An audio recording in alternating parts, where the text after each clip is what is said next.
গল্পের শুরুতেই আমরা আমাদের নায়ক কুশনকে দেখতে পাই, যে কিনা নিজের তৈরি গেম পরীক্ষা করছিল। আর এইদিকে তার তৈরি গেমই প্রো হয়ে খেলছিল আমাদের নায়িকা কিয়ানলিন। কুশন তার খেলার স্টাইল মুগ্ধ হয়ে স্ক্রিনের দিকে তাকিয়ে দেখছিল। তখনই সে স্ক্রিনে একটা আইডি দেখতে পায়। সে এই আইডির মানুষটাকে সামনে থেকে দেখার জন্য খুবই আগ্রহ ছিল। তাকে এদিক সেদিক খুঁজতে থাকে। সে যখন খুঁজতে বের হয়েছিল ততক্ষণে গেমগুলো শেষ হয়ে যায় আর বেনু থেকে সবাই বের হয়ে যায়, তাই তাকে সে খুঁজে পায় না। পরবর্তীতেই দেখতে পাই নায়িকা একটা গেম কোম্পানিতে জব করত, কিন্তু সে এখন রিজাইন করতে যাচ্ছে, কারণ গ্রাজুয়েশনের জন্য তাকে ভালোভাবে পড়াশোনা করতে হবে। রিজাইন লেটার জমা দিতেই সে দেখতে পায় সে একই কোম্পানিতে কুশন নিজের গেম নিয়ে জয়েন হতে এসেছে। সে কুশনের দিকে মুগ্ধ হয়ে তাকিয়েছিল, কারণ 6 মাস আগে তারা একটা লাইভ কমিক পার্টিসিপেট করে। সেখানেই প্রথমবার কিয়ানলিন কুশনকে দেখতে পায়, আর প্রথম দেখাতেই সে লাভ এট ফার্স্ট সাইটে পড়ে যায়। কিন্তু কুশন তাকে পাত্তাই দিচ্ছিল না, আর এখনো দেয়নি। যতক্ষণ কুশনের দিকে মুগ্ধ হয়ে তাকিয়েছিল তখনই তার মনে পড়ে রিজাইন লেটারের কথা। সে ফিরে মানা করতেই দেখতে পায় ততক্ষণে তার লেটারে সাইন হয়ে গিয়েছে। এখন চাইলেও সে আর এই জবটা করতে পারবে না, তাকে চলে যেতে হবে। সে মন খারাপ করে সেখান থেকে চলে আসে। কল করে বান্ধবীদের সবকিছু বলতে থাকে। কুশন কোম্পানিতে জয়েন হলে সবাই তার সাথে একটা মিটিং এ বসে। এখানে ডিরেক্টররা বলে তোমাদের এই ডিপার্টমেন্ট আগে বন্ধ হয়ে যেত, কিন্তু তোমরা নতুনরা যখন উদ্যোগ নিয়েছো তাই এটা আবার চালু করেছি। তোমাদেরকে জায়গা না থাকার কারণে ওয়্যার হাউসে কাজ করতে হবে, আর তাদেরকে একটা টার্গেট দেওয়া হয়। যদি এই টার্গেট পর্যন্ত তারা না তুলতে পারে 1 মাসের মধ্যে, তাহলে তাদের সবাইকে রিজাইন করতে হবে। কুশন তাদের সকল শর্ত মেনেই ওয়্যার হাউসে কাজ করার জন্য চলে আসে। সেখানে এসেই সবকিছু গুছিয়ে নিচ্ছিল। পরবর্তী সিনেই দেখতে পাই কিয়ানলিন একটা ইন্টারনেট ক্যাফেতে কুশনকে দেখতে পায়, তাই তার সাথে কথা বলার জন্য সে কিছু কয়েন নিয়ে সেখানে তার কাছে যায়। সে তাকে পাত্তা দিচ্ছিল না, তার কাছ থেকে কয়েনগুলো পড়ে যায়। কুশন তাকে কয়েন তুলতে সাহায্য করে। সে অন্যদিকে ফিরে ভাবতে থাকে আমি এবার কুশনের সাথে কি কথা বলবো, কিন্তু যখনই সে কুশনের দিকে ফিরে তখনই দেখতে পায় কুশন সেখান থেকে চলে গিয়েছে। সেখানে ইন্টারনেট ক্যাফের ওনার ছিল। সে আবার হতাশা হয়ে যায়। এইদিকে আমরা দেখতে পাই কুশন আর কিয়ানলিন তারা ইন্টারনেটে কথা বলছিল, কারণ তারা একটা গেমের পার্টনার ছিল। তারা একজন অপরজনকে তাদের আইডি দিয়ে চিনত, কিন্তু রিয়েল নাম তারা কখনোই জানতে পারেনি, তাই তারা একজন অপরজনকে চেনে না। কিয়ানলিনের আইডি নাম ছিল টুইস্ট, আর কুশনের আইডি নাম মিস্টার হাঙ্ক। গেম খেলতে গিয়ে টুইস্ট বলে আমার মনটা আজ খুবই খারাপ, আমি জব ছেড়ে দিয়েছি, তাছাড়া আমার ক্রাশ আমাকে রিজেক্ট করে দিয়েছে। তার চেয়ে বড় কষ্টের বিষয় হচ্ছে আমি যখনই জবটা ছেড়েছি তখনই জানতে পারি আমার ক্রাশ সেই একই কোম্পানিতে জয়েন হয়েছে। কুশন এটা শুনে খুশি হয়ে যায়, কারণ সে বলে ক্রাশ যখন রিজেক্ট করেছে তার মানে আমার এখনো একটা চান্স আছে। সে টুইস্টকে অনেক দিন ধরেই পছন্দ করে, কিন্তু তাকে কখনো বলতে পারে না। সে তখন তাকে উপদেশ দেয়, বলে আমি তোমাকে বলতে পারি কিভাবে তোমার ক্রাশ তোমাকে পছন্দ করে। তাকে উদ্ভট কিছু আইডিয়া দেয়। পরদিন বাসে কিয়ানলিন কুশনকে দেখতে পায়। কুশনের উপদেশ অনুযায়ী সে তার সাথে কথা বলছিল, কিন্তু তখনও কুশন তাকে ইগনোর করছিল। সে শুধুমাত্র তার এই মনটাকে টুইস্টকেই দিতে চায়। এভাবেই সে তাকে আরো অনেক উপদেশ দেয়, যাতে করে সে তার ক্রাশের থেকে দূরে সরে যায়। সকালবেলায় অফিস থেকে তাকে কল করে বলা হয় যেন তার রেজিগনেশনটা নিজে গিয়ে সেটা প্রসেস করে।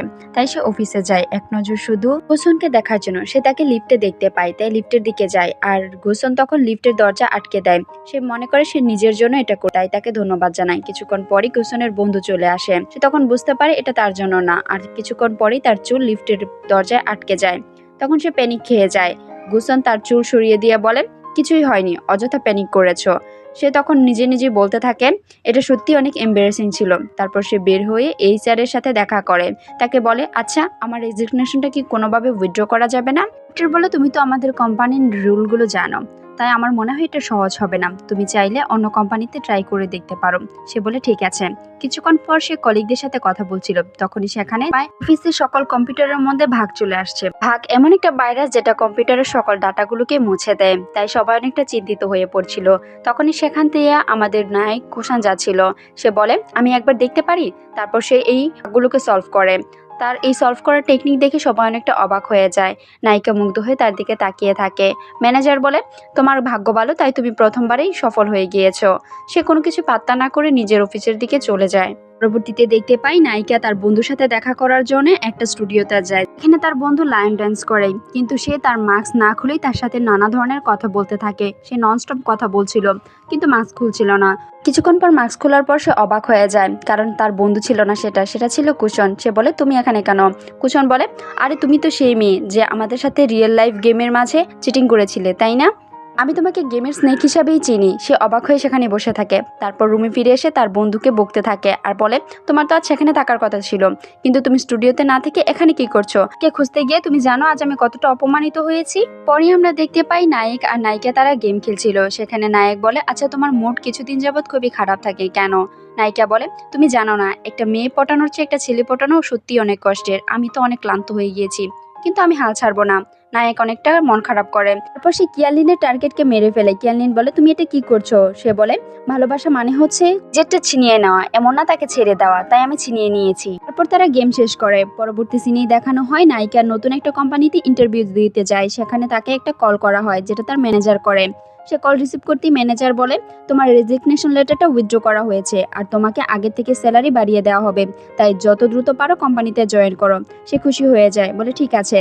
পরদিন জয়েনিং এর সকল প্রসেসিং শেষ করার পর সে যখন যাচ্ছিল, তখনই এইচআর এর ডিরেক্টর বলে, আমি একটা ফাইল দিতে গুসানের কাছে যাব।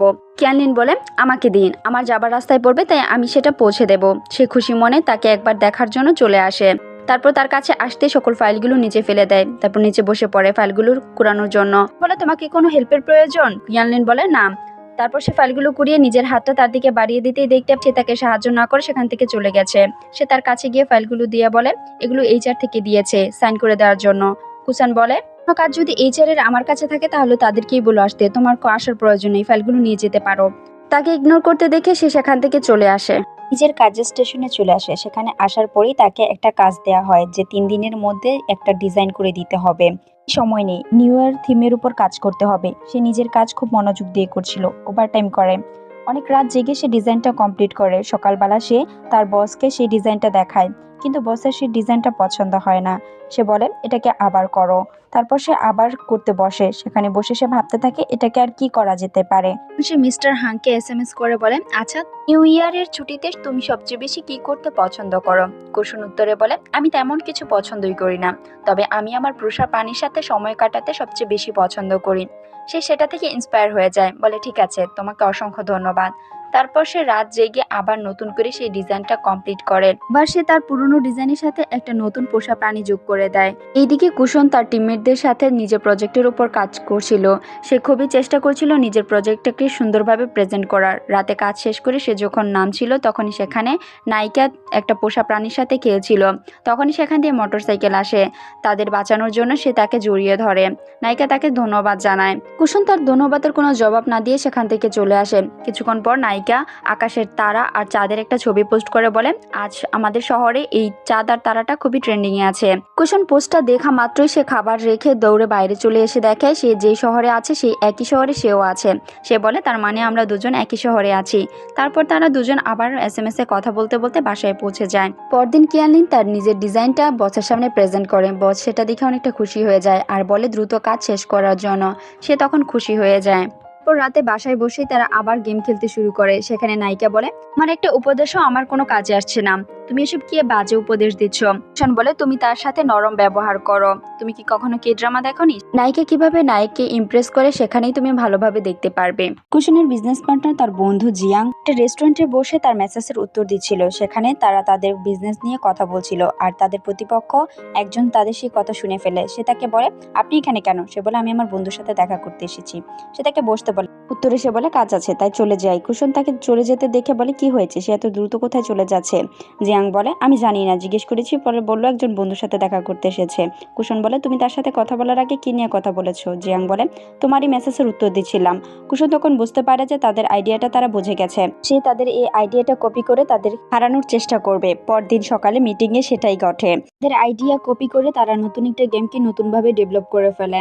সেখানে কোনো প্রতিক্রিয়া দেখায়নি, শান্তভাবে তাদের প্রেজেন্টেশন দেখছিল। যখন নিজের পালা আসে, একই থিমের একটা নতুন গেম প্রকাশ করে আর বলে, আমি এটাতে অন্য কিছু অ্যাড করেছি। সে সেই নিজের চিন্তা ভাবনাকে মডিফাই করে নতুন একটা গেম প্রেজেন্টেশন করে। প্রেজেন্টেশনটা আরো সুন্দর ছিল, যেটা বিচারকদের দৃষ্টি আকর্ষণ করে।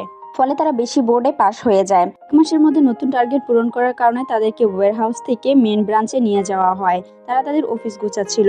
সেখান থেকে যখন রাতে ডিনারের জন্য যায় সেখানে দেখতে পায় একে কিয়ানলিন তার কলিগদের সাথে ডিনার করছে। তারা তাদেরকে এর সাথে জয়েন হওয়ার জন্য বলে। কুশন কিছু না বলে তাদের সাথে জয়েন হয়ে যায়। তখন তারা দুজন SMS এ কথা বলছিল। সে ডুটুইস্টকে বলে, আচ্ছা আমি এখন আমার কলিগদের সাথে ডিনারে এসেছি। ডুটুইস্টও বলে, আমিও আমার কলিগদের সাথে আছি। কিয়ানলিন একটা ব্র্যান্ড রেস্টুরেন্টে আছি। এটা শুনে কুশন ভাবতে থাকে আমিও তো একই রেস্টুরেন্টে আছি। আশেপাশে সে তাকিয়ে শুধু নায়িকাকেই মোবাইল টিপতে দেখতে পায়। তাই সে তাকে জিজ্ঞেস করে, আচ্ছা তুমি কি গেম খেলো? নায়িকা বলে, আমরা যেহেতু সকলে গেম কোম্পানিতে কাজ করি তাহলে আমরা একটু একটু গেম সবাই খেলি। তখন সে জিজ্ঞেস করে, তুমি কি FBC খেলো? কিয়ানলিন ভাবতে থাকে এই গেমে তো অনেক ছেলেদের সাথে কথা বলতে হয়, সে হয়তো এটা পছন্দ করে না। তাই সে বলে, না আমি এই গেমটা খেলি না। মনে মনে ভাবতে থাকে ও কোনোভাবেই ডুটুইস্ট হতে পারে না। তারপর সে সেখান থেকে বের হয়ে চলে আসে। দিন সকালেই সে ডুটুইস্টকে আবার জিজ্ঞেস করে, আজ তো বন্ধ, তুমি তো জিয়াংলিংয়েই থাকো, আমরা কি দেখা করতে পারি? ডুটুইস্ট বলে, আজ হবে না, কারণ আজ আমার রুমমেটের সাথে প্ল্যান আছে, আমরা একটা জায়গায় ঘুরতে যাব। তারপর রাতে তারা একটা নিউ ইয়ার ফেস্টিভ্যালে যায়। সেখানে এর ওয়ার্কের একটা ছবি সে পোস্ট করে, যেটা দেখে কুশন বলতে থাকে আমিও তো একই স্থানে আছি। তারপর সে তাকে খুঁজতে শুরু করে দেয়, কিন্তু এত মানুষের মধ্যে কোনটা ডুটুইস্ট সে তো তাকে চেনে না, তাই তাকে খুঁজেও পায়নি। খুঁজে না পেয়ে সে তাকে SMS করে বলে, আমিও এই জায়গায় আছি, তুমি কোথায় আছো? কিন্তু ততক্ষণে কিয়ানলিন সেখান থেকে চলে আসে। পরদিন অফিসে যখন সে যায় তার নিয়র তার ড্রয়িং দেখে অনেকটা অবাক হয়ে যায়। পরে তাকে বলে, তোমার ড্রয়িং আমি দেখেছি, অনেক সুন্দর হয়েছে, তুমি কি 9th বিজনেসে কাজ করতে চাও? এটা শুনে সে অনেকটা অবাক হয়ে যায়, কারণ সে কিউশনের সাথে কাজ করতে পারবে। সে তখন বলে, আমি কি করতে পারবো? তার সিনিয়র বলে, অবশ্যই পারবে, আমি তোমাকে সবকিছু মেল করে দেব। এটা বলি সেখান থেকে চলে আসে। তাকে মেল করে দেওয়া হয়। তাকে বলা হয় চাইনিজ ক্যারেক্টারের উপর কিছু এনিমি তৈরি করার জন্য। সে নিজের কাজের পাশাপাশি সেগুলো তৈরি করে। সকালবেলা যখন সেগুলো পাঠাবে তখনই দেখতে পায় অফিসের ইন্টারনেট খুবই স্লো চলছিল, ফাইল দ্রুত পাঠানো যাচ্ছিল না। এদিকে কুশন তার ফাইলের জন্য অপেক্ষা করেছিল। 8টা বাজে ফাইল পাঠানোর কথা ছিল। কিয়ানলিন ফাইলটাকে পেনড্রাইভের মধ্যে ভরে দ্রুত তার কাছে যায়, কিন্তু ততক্ষণে দেরি হয়ে যায়। সে বলে, তুমি ডিসিপ্লিন শিখোনি, 8টার মধ্যে তুমি একটা ডেলিভারি দেওয়ার কথা ছিল কিন্তু তুমি দেওনি। তার এক্সপ্লেনেশন না শুনেই তাকে নানা ধরনের কথা শোনাতে থাকে। তখন সেখান থেকে সে রাগ করে চলে আসে। সে তারপর নিজের মুড ভালো করার জন্য বন্ধুর সাথে একটা ইন্টারনেট ক্যাফেতে যায়। এখানে তার প্রতিপক্ষকে বারবার হারাচ্ছিল আর নানা ধরনের গালি দিচ্ছিল। বলছিল, আমার বসও পারেনি আমাকে কোনোদিন এভাবে ধমক দিতে, তুমি কে? এক্সপ্লেনেশন না শুনেই তুমি আমাকে অনেক বকেছ। অফিসের ইন্টারনেট স্লো ছিল, তাতে আমি কি করব? গেম শেষ হতেই সে দেখতে পায় তার প্রতিপক্ষ আর কেউ না, কুশন ছিল।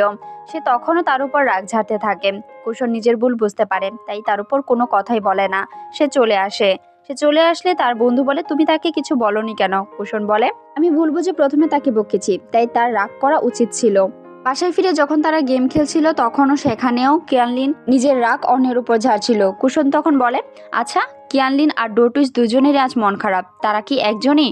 না না, এটা হতে পারে না। আর পরদিন কিয়ানলিন অফিসের একজন সহকর্মীকে গেমে সাহায্য করছিল। এটা দূর থেকে দাঁড়িয়ে কুশন দেখছিল।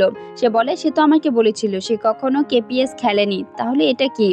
কিছু বলার আগে কিয়ানলিন সেখান থেকে চলে আসে। অফিস শেষ হতেই কিয়ানলিনের সাথে কুশনের দেখা হয়। কুশন তাকে ডেকে বলে, শোনো কিয়ানলিন, আমি তোমাকে ভুল বুঝেছিলাম, আমাকে ক্ষমা করে দিও। কিয়ানলিন বলে, ঠিক আছে। সে সেখান থেকে চলে আসে। তারপর বান্ধবীর সাথে খাবার খেতে বসে বলে, আমি তাকে ভুল বুঝেছি আর তার সাথে অনেক রুড ব্যবহার করেছি, তাই আমার উচিত তার কাছে ক্ষমা চাওয়া। সে ক্ষমা চাওয়ার জন্য অফিসে আসে। এসে দেখতে পায় কুশন একটা মেয়ের সাথে বসে গল্প করছে। মেয়েটা তাকে প্রপোজ করে। কুশন বলে, আমার গার্লফ্রেন্ড আছে। এটা শুনে কিয়ানলিনের অনেকটা মন খারাপ হয়ে যায়। সে বাসায় পৌঁছে অনেক কান্না করতে থাকে। তার বান্ধবী তাকে সান্ত্বনা দেয়। সে তার কাছ থেকে দূরে যাওয়ার সিদ্ধান্ত নেয়, তাই নিজেকে কাজ আর পড়াশোনার মাঝখানে ডুবিয়ে রাখে, মাঝে মধ্যে গেম খেলে। 1 মাস পর তাদের কোম্পানি থেকে টিম বিল্ডিং ইভেন্টের জন্য নেওয়া হয়। এই ইভেন্টে কিয়ানলিন কুশনের বন্ধুর সাথে গল্প করছিল। গল্পের এক পর্যায়ে কুশনের বন্ধু বলে, তার তো কোনো গার্লফ্রেন্ড নেই। কিয়ানলিন বলে, নিজের কানে শুনেছি সে বলেছে তার গার্লফ্রেন্ড আছে। তার বন্ধু বলে, মেয়েদের প্রপোজাল রিজেক্ট করার জন্য সে সবসময় বলে তার একটা গার্লফ্রেন্ড আছে, এসব কিছু মিথ্যে। এই কথাটা শুনে কিয়ানলিনের মনটা মুহূর্তের মধ্যেই ভালো হয়ে যায়। ভাবতে থাকে তার মানে এখনো আমার চান্স আছে।